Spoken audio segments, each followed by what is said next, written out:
Hello guys नमस्ते welcome again होइन। अनि आज चाहिँ मैले फेरि मिनी ब्लग त हुन्छ कि हुँदैन मेबी 4-5 मिनट्सको लङ भिडियो नै हुन्छ होला मेरो। भोइस ओभर नगरिकन भोइसमै मैले भिडियो बनाउँछु भन्ने सोचिरहेको छु। सकेसम्म डिस्टर्बहरू यताउताको केही एड नगरिकन गराउँछु भन्ने सोचिरहेको छु। अनि आज चाहिँ बिहान उठेँ, नुहाएँ, अनि घर पूजा गरेँ, घरको काम गरेँ। अनि त्यसपछि म चाहिँ मालिका मन्दिर जान लाग्यो। मालिका मन्दिर जानलाई अब म रेडी हुन्छु। अनि बाटो नेपालको बाटो अनि डाँडाकाँडाको भ्यूहरू देखाउँदै लैजान्छु। कस्तो हुन्छ इन्जोय गर्दै गर्नु होला। Keep watching guys. अनि के अरे कस्तो लाग्छ मेरो भिडियो कमेन्ट पनि गर्न नबिर्सनु होला प्लिज। अब म रेडी भएँ। मम्मीले सामान पूजाको सामान रेडी गरिदिनु भयो। पैसा दिन लाउनु भयो मलाई। त्यसैले चाहिँ कुरिरहनु, मलाई कुर्नु पर्यो, के गर्नु। हेलो पूजाको सामान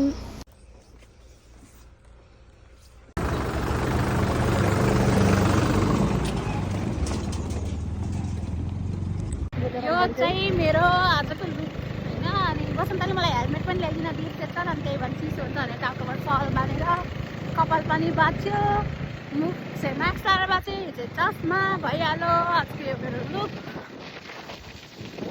फुल हेलमेटमा चाहिँ आएको चाहिँ फुल हेलमेटमा म मात्र यस्तरी हो।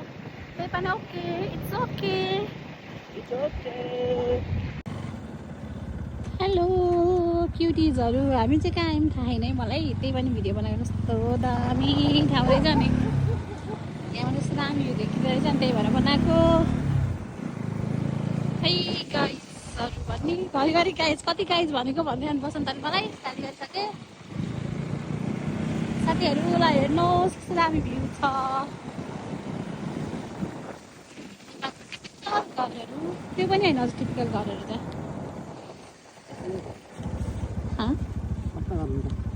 टिपिकल घरहरू।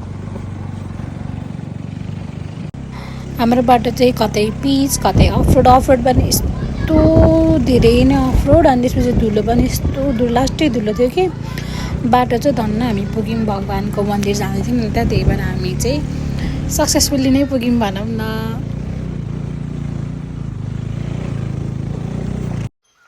हामी चाहिँ फाइनली यहीँ आइपुग्यौँ होइन। बाटोमा लास्टै धुलो, बाटो पनि लास्टै खतम।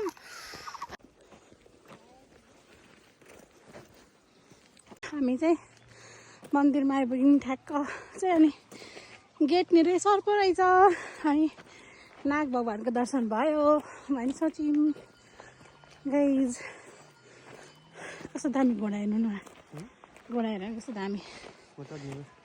चढ्दिनँ बिचरा धाउ हुन्छ तिनीहरूलाई।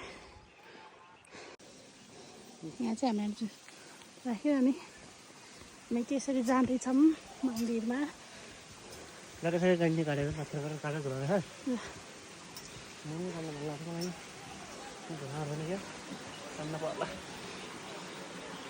चाहिँ हाम्रो मन्दिर, मालिकाको मन्दिर। मैले हगिदिएको गुड हो कि होइन? भगवान्ले गरी नाग भगवान् भेटिने, गरेको भेटिने। धन्न भगवान् उनी भैँसी बनाउनुहुन्छ भन्नु अचार यता हेर न, माथि भगवान्ले चढाएको फाइदा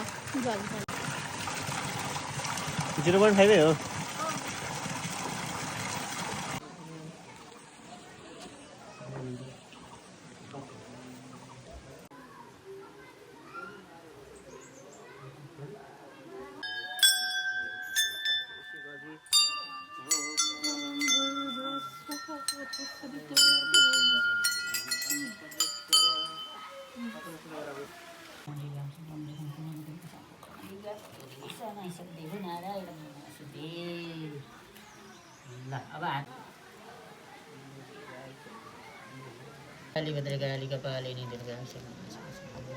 हाम्रो चाहिँ अब एउटा यता शिवको मन्दिरमा पूजा सक्यो। अब हामी चाहिँ देवीको मन्दिरमा जान लागेको छौँ।